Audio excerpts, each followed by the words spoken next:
Mwanakenya kajaliwa 47, wengine wenye maziwa, wengine wanazoshaba. Talanta wajaliwa, walokuwa na uhaba, walokuwa wasukua, wapokea kwa mikoba. Rasilimali usawa, maliasili akiba, wanaonyonya chawa, dawa yao ni katiba. Wadokozi lilodokoa, dokodoko na kushiba.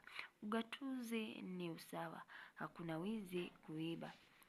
Wananchi kupewa, madaraka si haba, wanasiasa kutemwa, wasomi sio haiba, gavana kushtakiwa, akiukapo katiba, silimali italindwa, ziko nyingi za akiba, hakuna kubaguliwa, tugawanapo faida, mashinani twapewa, haki zetu bila shida, jinsia wakilishiwa, ugavi sawa bila shida. Nchini twabarikiwa, siku kukusoda, mazuri mengi ingawa, hapakoshani shida, kitaifa kutugawa, maseneta maakida, kutenda yasiyo sawa, bungeni ni ushuhuda, ugavi wapigania, vita kama Al-Qaeda. Taja bahari mbili za shairi hili. Shairi hili lina tarbia kwa sababu lina mishororo minne. Shairi hili pia tunaliona ni shairi la Mathnawi kwa sababu lina vina viwili kwa kila mshororo. Shairi hili ni mtiririko kwa sababu vina vya ndani wa vimetiririka tangu mwanzo hadi mwisho, na pia vina vya nje au vya mwisho ba hadi mwisho vimetiririka. Hivyo ni shairi la mtiririko. Aidha shairi hili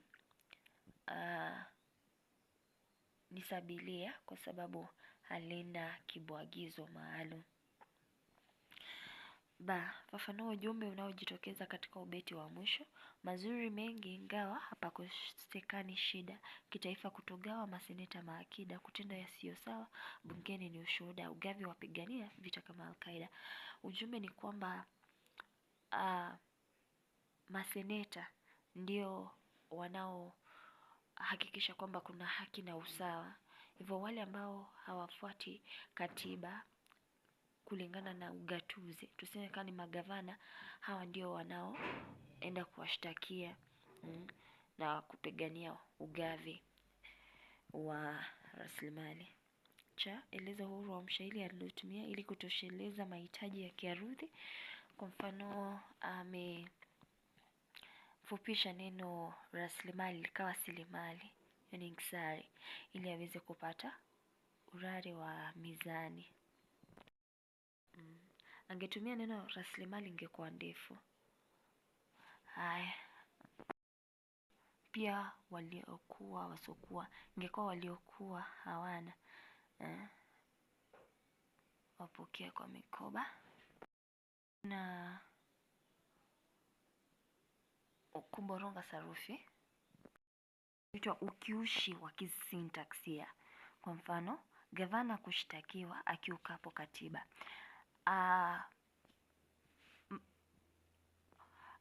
Mstari huo ungefaa kusema gavana akiukapo katiba hushtakiwa, na bali sio gavana kushtakiwa akiukapo katiba.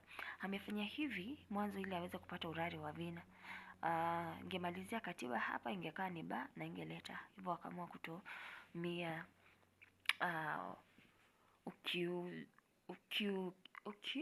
ukiukaji wa kisintaksia au kuboronga sarufi nilivyosema. Neno kama maseneta limetumiwa ili kufidia ukosefu wa msamiati na pia kuleta urari wa mizani. Fafanua muundo wa shairi hili. Shairi hili lina beti 1, 2, 3, 4, 5. Shairi hili lina beti 5. Shairi hili lina mishororo 4 kwa kila ubeti. Shairi hili lina vipande viwili kwa kila mstari. Vina vya ndani ni wa na vya nje ni ba ambavyo vimetiririka. Hivyo pana urari wa vina katika shairi hili. Shairi hili halina kibwagizo bali lina kipokeo. ambacho kinabadilika kutoka ubeti mmoja hadi mwingine. Andika ubeti wa 4 kwa lugha nathari. Hakuna kubaguliwa, tugawanapo faida, mashinani twapewa, haki zetu bila shida, jinsia wakilishiwa, ugavi usawa bila shida, nchini twabarikiwa, siku siku kuku soda.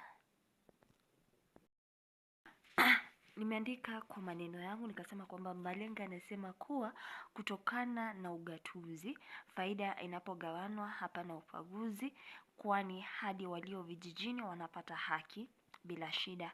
Pia anasema ugawi umezingatia jinsia ya kike. Kumbuka ile affirmative action. Matu third gender role. Na nikamalizia kwa kusema kwamba nchi inazidi kubarikiwa. Swali la fa, taja tamathali mbili zilizotumika katika shairi hili. Kuna tashbihi, vita, ugavi wapigania vita kama Al-Qaeda. Hii wanaonyonya chawa, dawa yao ni katiba, au wanaonyonya kama chawa ni tashbihi pia. Dawa yao ni katiba, kwa maana ya kuwa wale ambao walikuwa wafisadi, kitu ambacho kitasaidia kupigana na ufisadi huo ni katiba, kwa sababu hakuna aliye juu ya katiba.